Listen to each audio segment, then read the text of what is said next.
Three, two, one. We are live. Welcome back, everybody, to the Referral Partner Acquisition Show. I'm your host, Will Anagnos, here in the Referral Partner Acquisition Group.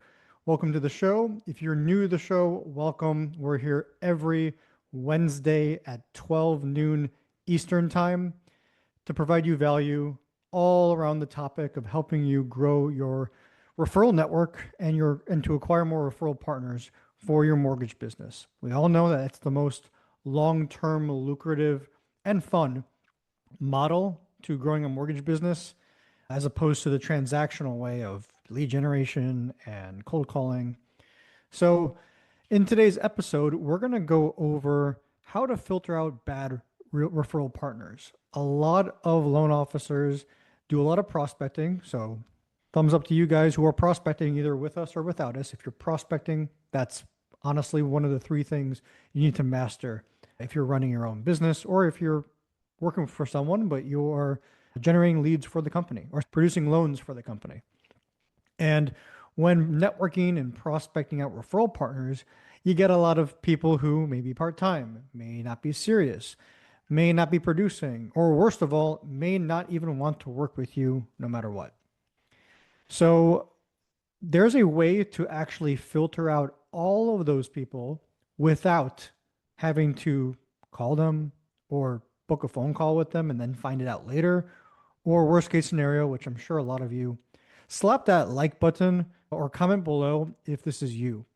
You've taken a realtor out for coffee, drinks, breakfast, lunch, dinner, bought them a gift, and then nothing happened. So this is a way to filter out all of it. At the end of this video, you're going to realize how simple it is. And you're probably going to think, how did I not even do this in the first place? And it's not your fault. You're not spending a lot of time, full time, analyzing this so that you can find a solution. We are. So we're here to provide that value for you. If you're a returning viewer, let us know in the comments below. If you have any questions, let us know in the comments below so I can answer them live or respond to them on the replay. All right? And if you missed today's episode, it'll be posted on our YouTube channel in about 2 weeks. So let's get the episode started. First of all, before we go over the main theme, I do want to give some shout outs to some of the posters or the commenters down in the Facebook group here. I appreciate everyone who shares their mega wins, micro wins. A win's a win. And it's nice to see them on the news feed because it not only reminds me of all the great things that we're doing, but it also encourages a lot of other people and motivates them to do what they're supposed to prospect, to become knowledgeable at their craft, and then to provide their service to close loans on time. So let me share that with you guys. And 2 weeks ago, I was sharing the wrong screen, so I just want to make sure I'm sharing the right screen. Yes, I am. All right, so a few shout outs. I'm just going to scroll down the group and shout out a couple people who have left some awesome comments in our group here. So Dennis, just yesterday. So he said, let me just zoom in for you guys. Dennis said, thanks to Will's scripts, I was able to secure a meeting with a realtor this week. He deals with mostly veterans, which I do not specialize in, but I was able to use the scripts to pivot and have him offer my services to his other clients. Awesome. So shout out to Dennis for using our resources to get his foot in the door and position himself as someone who can help his clients. Awesome. Great job, Dennis. Now, this is last week's episode. And let's do one more with Kurt. Kurt said had a phone and Zoom appointment with a new to me and very new realtor. Received the first referral from him already. That's awesome. Congrats, Kurt, on your first referral. Guys, this is just a reminder, even if someone's a new agent, even someone is not doing this full time, they can still send you business. Just last week, a client of mine told me that they connected with someone out of our campaign to the side, so outside of my realm of what we're doing, connected with a realtor who part-time works at Walmart. And that person sent our client over 4 referrals. One of the 4 already has a contract, already has that in the pipeline. So don't judge a book by its cover. Get to know everybody. And if they're not a good fit, you can be their team lead and meet the entire team who may be a better fit. Okay? Do not turn down the opportunity to meet someone who is trying to grow their real estate business, new, part-time. If they're trying to grow the real estate business, you're only going to find that out when you get to meet them. And with the right process and question asking, you can disqualify them pretty quickly. But definitely don't judge a book by its cover. Okay? So let's get to something that I've made. And I didn't make this recently. This is something that I've been using. I've talked about it in other videos. So you may have seen this if you've been following us some time. So this is the referral partner funnel. It's exactly what it looks like. It's a shape of a funnel where you put things at the top and things come out the bottom. So let's walk through this. When prospecting on social media, that's what we're talking about today. Prospecting on social media. That means hopping on your TikTok, your Instagram, your LinkedIn, your Facebook. What else is there? Hopping on those platforms and starting one-on-one conversations. Okay. And when you do this with the right approach, what you get is what we're going to end it with today's video, the end result. And you're probably going to think, well, duh. But if you put this into practice, you will never need a cold call or go to networking events ever again. Now, I'm not saying you shouldn't do those things if you like doing them, but cold calling and networking events, they take a lot of time. And time is money away from you closing loans. So consider this process as another way, another channel or channels to get people into your pipeline and to grow your network. Okay. So let's assume that you're on social media and you're reaching out and connecting with, let's say, accountants, realtors, divorce attorneys, financial advisors, whoever you want as a part of your ecosystem, your business professional ecosystem of people who know you, like you, and trust you. So every single day you are communicating, you're doing outreach, you're prospecting with, let's say, realtors, or it could be anybody. And so as far as the diagram goes, you're putting those people, every new person you reach out to, that's like dropping them in the bucket, dropping them at the top of the funnel. Okay. And when you do this 25, 30, 35, 40, 50 times a day, every day for months, and then even for the people who've been doing this for years, you literally never have to worry about where your next deal is going to come from because it's going to come from your prospecting. So when you're doing this, this is kind of how it looks like. First, those who connect with you on social media are going to make it down here.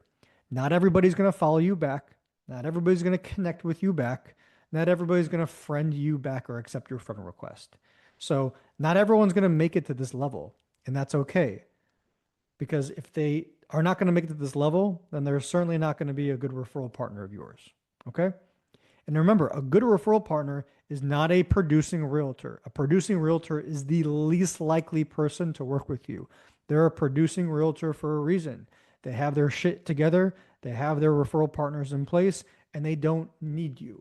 So you want people who need you so you can put yourself in a position so that they can like you and trust you and send you their business, because we're assuming that everyone you're putting into this bucket, into this funnel, is someone who has a real estate license, or if they're a financial advisor, they're whoever they are, and they're serious about their business and they want to grow it and they need your help. Okay. So if they haven't made it to this level, that's okay. The lower we get, the higher the chance they're going to send you business. Producing realtor or part-time newbie realtor, the lower they are, the more likely they are to send you business. And if you had 10 people who are part-time sending you 2 deals a year that closed, are you not going to be happy? Like, do you really need to work with producing realtors so bad? The least likely people to work with you. There's nothing wrong with reaching out to producing individuals or people who are already doing very well. But just keep in mind that they're already doing really well for a reason. And that reason is also going to affect their need or want to connect with you, no matter how amazing you may be. So don't judge a book by its cover. Do your outreach, and a fraction of people are going to connect with you on the platform that you reach out to them on. Okay. They're going to see your name, your face, your business, who you are, your history. You can put your best first impression in front of everybody without having to worry about how do I look? Or am I saying the wrong thing? You can put it on your profiles, and that's whatever you put there. It should be something that's strategic that you know is going to work because you've tested it, as opposed to going to a networking event and you don't know what's going to come out of your mouth. It may be dumb, it may be awesome, but on social media, you can put what you know is awesome up front, and they're going to see that. First impressions. So a fraction of people that you prospect are going to connect with you. A fraction of the people who connect with you are going to engage back with you. Okay? They're going to start conversations with you. They're going to engage back in conversations with you. They're going to start liking your posts, which is not what you want. You don't want them to like your post. You want them to ask for a phone call and a one on one conversation offline. Offline is where progress happens, not online. Online is just where you make the connection. So a fraction of the people who you're prospecting are going to connect with you, and a percentage of the people who connect with you are going to engage back. Okay. Now, an even smaller percentage are going to want to schedule a meeting with you, are going to say, yes, I'd be happy to chat this tomorrow at 2 o'clock work. Or my lender is not picking up their phone and I need someone to do this deal now. Or I have a couple of clients that my lenders can't work with. Maybe you can help. Whatever the scenario is, those people will fall into this level. Now, a fraction of people who schedule a meeting with you, a fraction of them may send you nothing. And that's okay, because it gets us to the next part. The next level is those who do send you something. And this doesn't happen right after the first call. And by the way, if they don't send you anything, then they get stuck at this level. They don't move to the next level after your first appointment. But if they, over time, get to like you, get to know you, get to trust you, they're going to send you over something. And once you've proven yourself, and proving yourself doesn't necessarily mean closing the loan. Proving yourself is just, hey, I did the best I can, and here's proof. And they're going to appreciate that. If you want them to appreciate you for your hard work and they're a good fit, then they're going to appreciate you. If you do a bunch of work and they go, you suck, do you really want that person as a referral partner anyways? So this model not only takes away people or filters out people who don't want to work with you, but it also filters out people who may not be a good fit personality wise. And at the very end of the bucket of the funnel, what you're left with is those who send you their clients. It could be just ones and twos as you start, but as you slowly earn their trust, you can slowly get to that first level mortgage person, or as you guys call it, the go-to lender, the go-to mortgage person for their clients. Now, all realtors are going to have options for their clients, but you may get the third place spot and the second place spot and the first place spot. But the only way to get to that first place spot is to get the other spots first. So really simple. Hopefully this diagram kind of paints a picture for you that when you're prospecting, even if it's on the phone, even if it's email outreach, even if it's networking events, which again, take a long time compared to what I'm telling you, this process filters out the people who don't want to connect, don't want to engage, don't want to schedule an appointment, don't want to send you any business. It removes those people before they even get to the end. So if you're prospecting every single day, you're going to have, let's say you prospect 100 people. 70 don't want to chat with you. 20 will engage, but they don't want to schedule an appointment with you. 5 don't send you anything. And I think if my math is correct, I don't know. I kind of did that kind of fast, but you get my point. 5 left are sending you business.